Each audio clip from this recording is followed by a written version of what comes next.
In the previous episode, we were introduced to the many nations scattered around the Gulf wastelands of Texas and Louisiana. Between then and now, there has been many great battles fought for every inch of territory. Previously mentioned nations' borders had since become unrecognizable, only identifiable from their core city centers from which they sprouted from. In the central regions, where the rise of the most powerful nations come, three major powers would rise, while others lag behind. In the northern portion, no man would dare to break past their border walls. Dallas, a now dangerous city with little reward for capture, would be avoided by the fragile Rangers and cowboys to the north. With their expansion limited by fear, the Brotherhood of Steel, Rusted Union, and Ashland's Republic would all be able to expand unopposed, stretching far north from their main hub.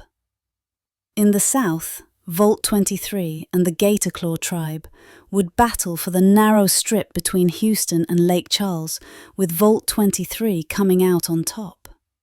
The Steelhorn territory, limited on their resources and manpower, wouldn't participate in this expansion, leading to Volt 23 expanding vastly, reaching to the southern border of the Brotherhood.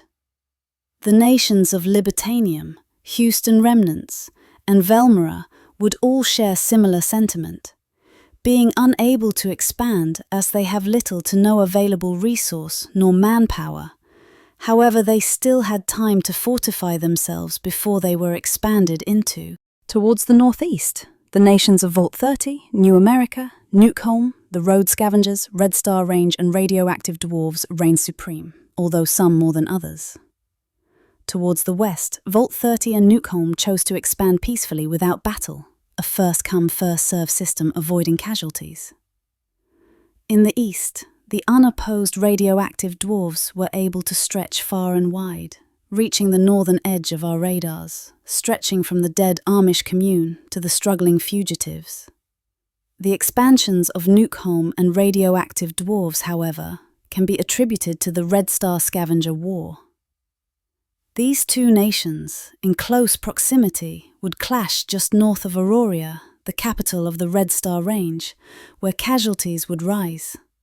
Wasting their resources in a battle that bared no fruits, their expansion would be limited, and their regional influence would be on the decline. The Louisiana bayous would continue to flare with activity.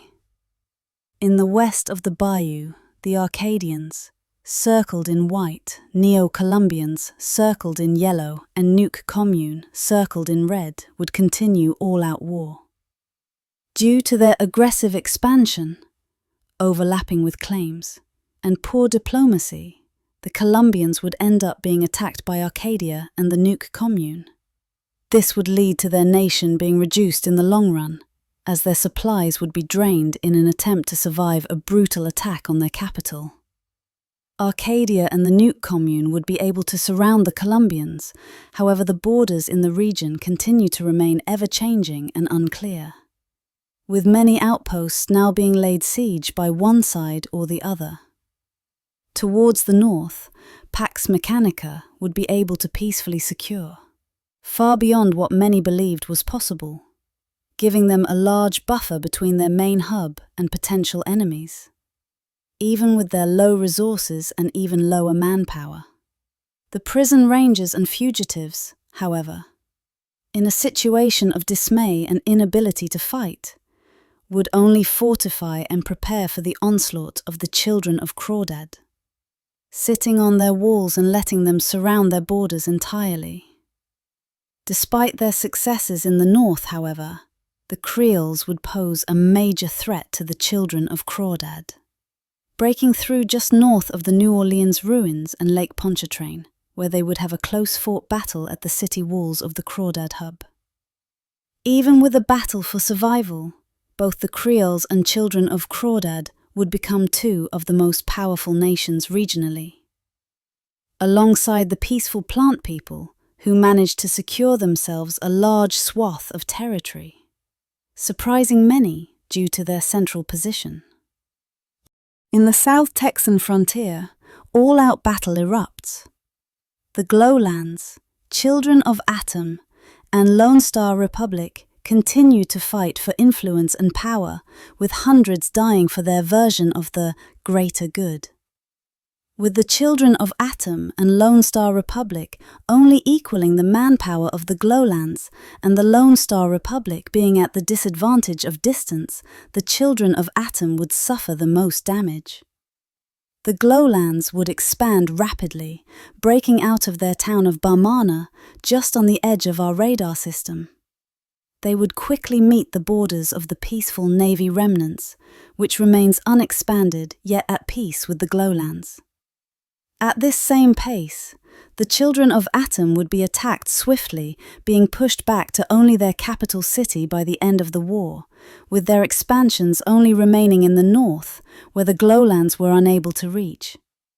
The Lone Star Republic would have slightly more success against the Glowlands.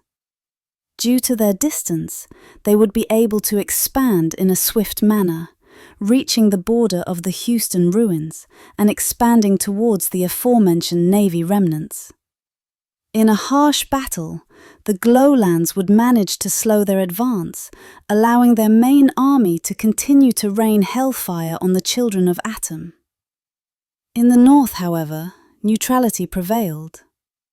The much less powerful Scrap Kings would manage to come out on top in their portion of the frontier, securing their capital named Israel, in remembrance of their leader's claimed heritage.